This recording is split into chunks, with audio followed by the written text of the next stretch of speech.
All right, so today I just want to take a quick second to kind of talk about my opinions on the Lego Imperial Army building sets that are out there right now. So, specifically for this video, I just want to kind of talk about sets that you can purchase at the moment that give you significant vehicles for your Lego Imperial Army. So, I kind of define significant as being something that can fit minifigures inside of it, something that kind of crosses that threshold into a large scale vehicle, not like a little speeder bike or small accessory vehicles, things like that. So I have these four here arranged, kind of starting at the smallest, going all the way up to obviously the largest and biggest price point item here.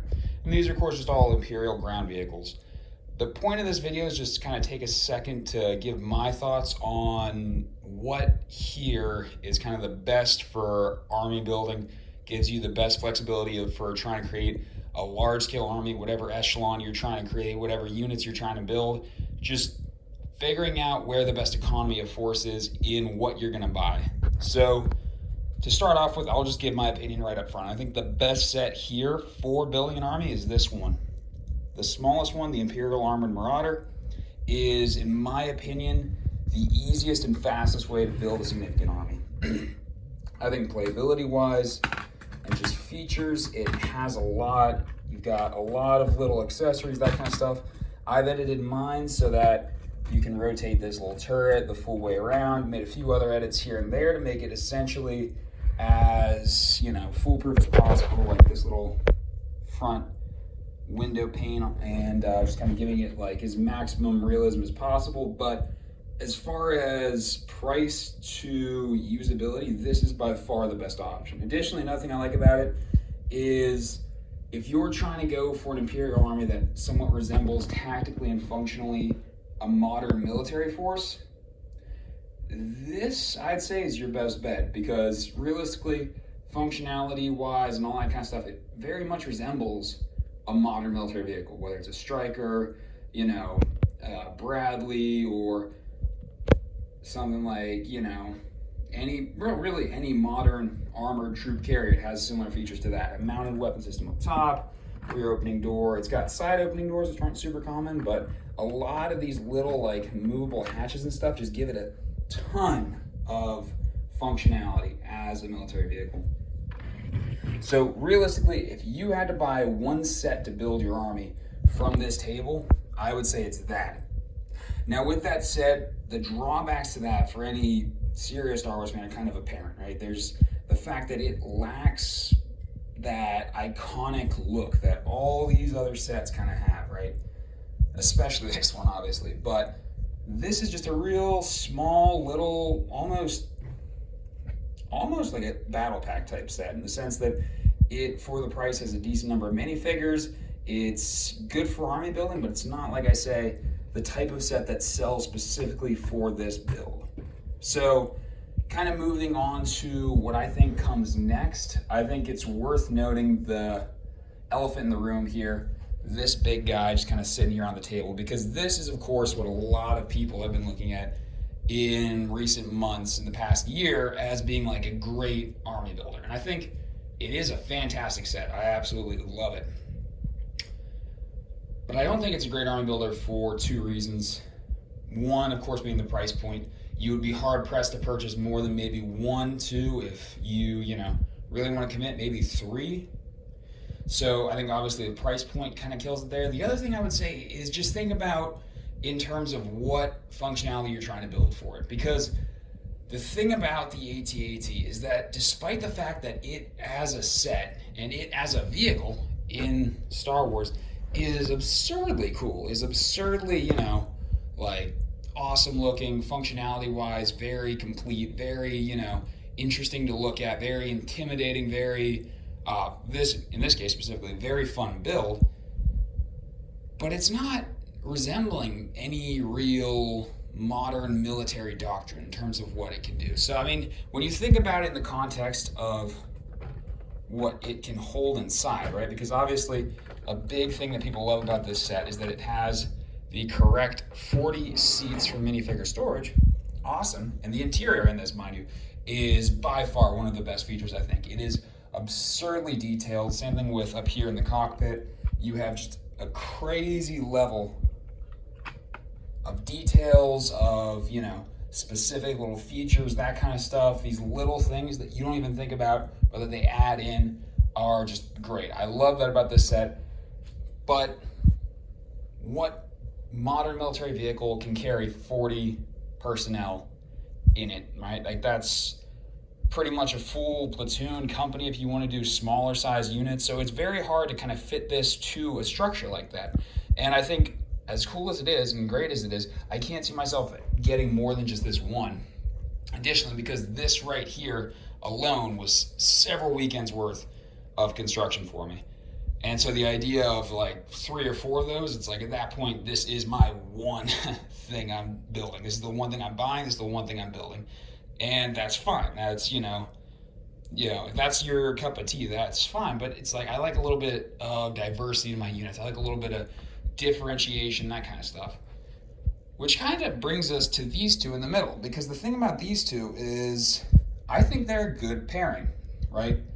I think if you look at these two as a side-by-side element, right?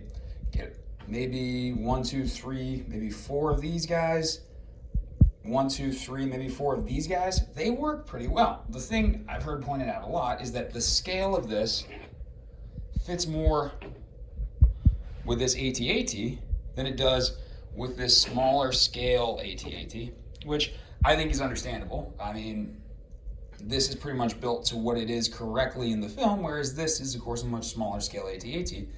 But I think in terms of functionality, if you want to say, I want my troopers to have a vehicle, I want a vehicle to kind of function as that armored support or that armored carrying vehicle, this actually functions pretty well. I've edited mine, the ones that I have, to kind of have this little stripped down bare interior to maximize the troops you can fit in. This one, I have a few seats in there, but you can stuff up to, especially if you use this little back channel back here instead of using it to store a speeder bike, you can store up to, at least I fit in 13 minifigures in just this single hole, right?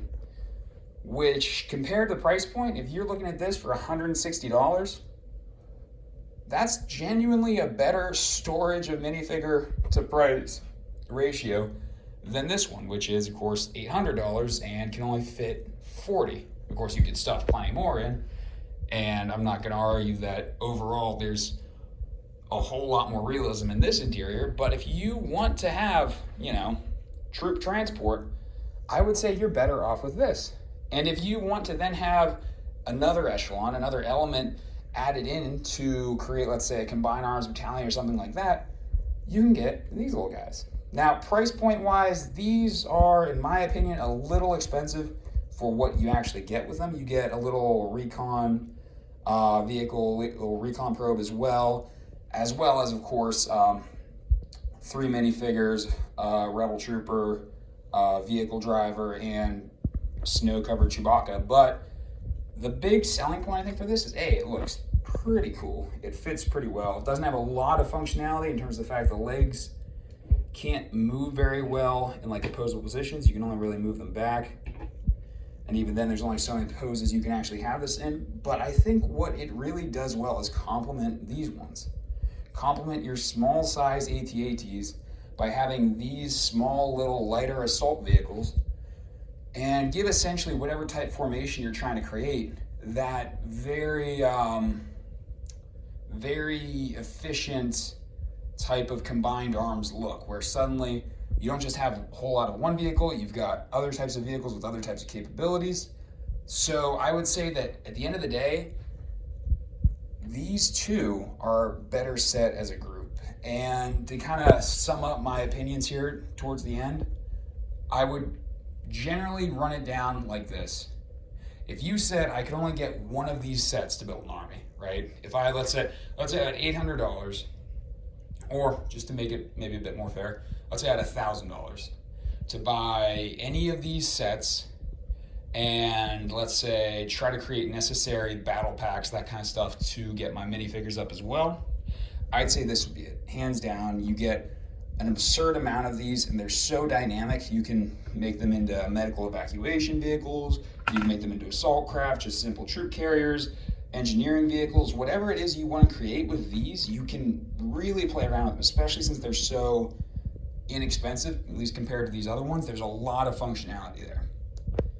With that said, if I was trying to create the most, Star Wars type build, right? The most iconic from the trilogy, from the saga, like really going in depth with trying to create an accurate Imperial Army and their vehicles, I would say these two. Because for $50 and $160, you can create really a good looking combined force, really two very iconic Imperial assault vehicles, and at the same time have consistent minifigures, right? All the minifigures in here are from Hoth compared to this one, which has 2 regular stormtroopers, 1 mortar trooper. So, build your stormtrooper force a little bit more, but not something you can easily build right now. I'll touch on the minifigures hopefully in another video, but that's not ideal for what the current market offers in terms of building a stormtrooper army. And I think that pretty much speaks just to the fact that currently, at least, there's a large wave of Hoth sets, not much in the way of stormtroopers, but I think that's worth consideration with how you're going to effectively build an army. Finally, I'd say the overall best set, in my opinion, my favorite set here, if you're just buying one, if you just care about cool, fun build factor, all that kind of stuff, it's going to be this. Hands down, it's an absurdly cool build. It's an absurdly fun thing to put together. It's got so much detail, so much innovative design. I mean, it's just obscenely fun. But the functionality as an army builder just isn't there. And ultimately, like I say, I would say go for this while it's still on the market. It won't be on the market for much longer. And there are a few places you can get it for discount price. I think Walmart still has it for pretty cheap. You can get it on Amazon for pretty cheap, I think. Then look to these two. I think these two are a good combination. Both of them are on the market now. They should be on the market for a decent bit longer, but they're a very nice kind of complement to each other.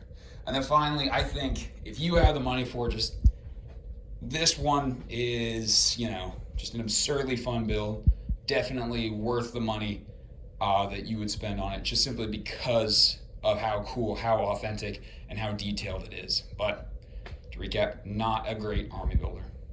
And so, yeah, realistically, those are my pros and cons to all these vehicles. I think build whatever army you want. By no means let this deter you from getting a set you really want or something like that. These are just my opinions about, if you want to have that prior planning before creating your army, these are what I think about each set.